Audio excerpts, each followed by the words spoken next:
بسم اللہ الرحمن الرحیم۔ اگر کوئی شخص ناپاک ہو، غسل فرض ہو، خواہ وہ جس بھی وجہ سے اس کے اوپر غسل فرض ہو، یعنی احتلام ہونے کی صورت میں، یا پھر رات میں میاں بیوی نے ہم بستری کی جس کی وجہ سے ان کے اوپر غسل فرض ہوا، اگر کسی پر غسل فرض ہے، کیا وہ بغیر غسل کیے سحری کھا کر روزہ رکھ سکتا ہے؟ روزہ ہوگا یا نہیں، کیا حکم ہے؟ دیکھیے، بہت اہم مسئلہ ہے اور کافی سارے لوگ یہ مسئلہ نہیں جانتے۔ اس حوالے سے میں ایک حدیث پاک کا مفہوم بیان کرتا ہوں جس سے آپ کو اس مسئلے کے بارے میں علم ہو جائے گا کہ اس بارے میں کیا حکم ہے۔ مسلم شریف کے اندر ایک حدیث پاک موجود ہے۔ حضرت عائشہ رضی اللہ تعالی عنہا ارشاد فرماتی ہیں کہ ایک صحابی نبی کریم صلی اللہ علیہ وآلہ وسلم کی بارگاہ میں حاضر ہوئے اور اس صحابی نے آقا حضرت محمد صلی اللہ علیہ وآلہ وسلم سے مسئلہ پوچھا۔ میں اس وقت دروازے کے پیچھے کھڑی تھی اور سن رہی تھی۔ اس صحابی نے عرض کی، یا رسول اللہ صلی اللہ علیہ وآلہ وسلم، میں نماز کے وقت اٹھتا ہوں حالانکہ میں جنبی ہوتا ہوں، کیا میں روزہ رکھ سکتا ہوں؟ یعنی ناپاک حالت میں میں روزہ رکھ سکتا ہوں؟ تو آقا کریم صلی اللہ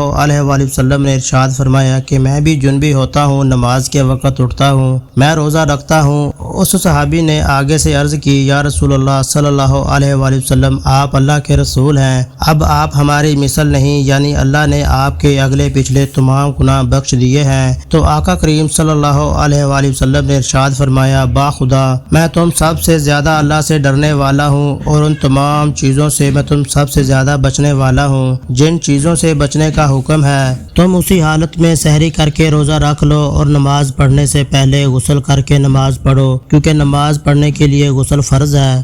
ایک اور حدیث شریف میں آتا ہے کہ تم روزہ رکھنے سے پہلے غرارے کر لو اور بعد میں نہا کر نماز پڑھ لو۔ تو امید کرتا ہوں آپ کو یہ مسئلہ سمجھ آ گیا ہوگا۔ نیکسٹ ویڈیو تک کے لیے اللہ حافظ۔